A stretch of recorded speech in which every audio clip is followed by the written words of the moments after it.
Hello, welcome back to Art in Your Everyday.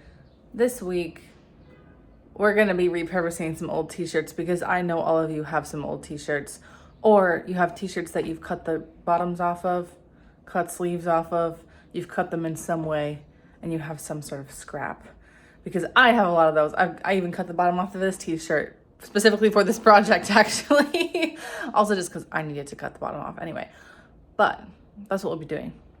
I know that we all have seen a rag rug or some version of a rag rug, and the beginning of this is going to look exactly like that, but I'm still going to show it anyway. The second thing is I'm actually just going to be crocheting with the t-shirt yarn.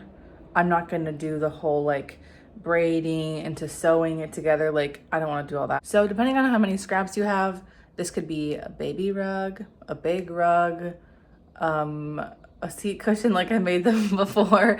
For me, I'm filming this after I've actually finished the project, so I already know that it's gonna be a mini rug for me.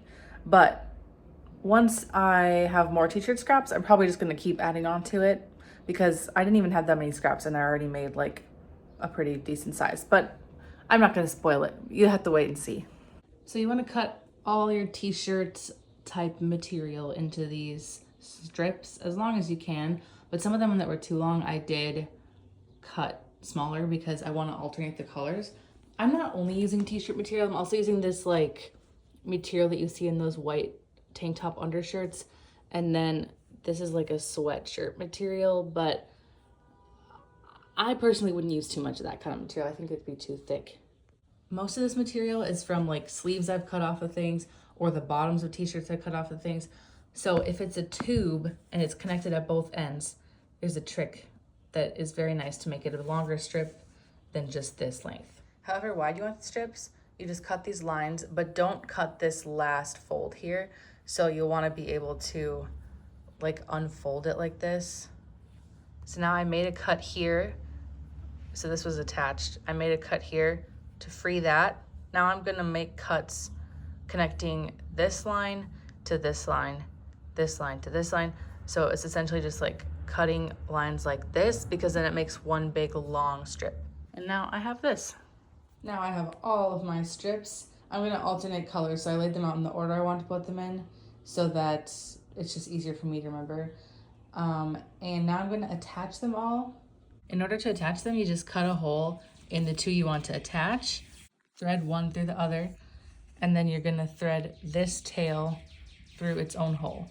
And then just pull it tight and it's attached.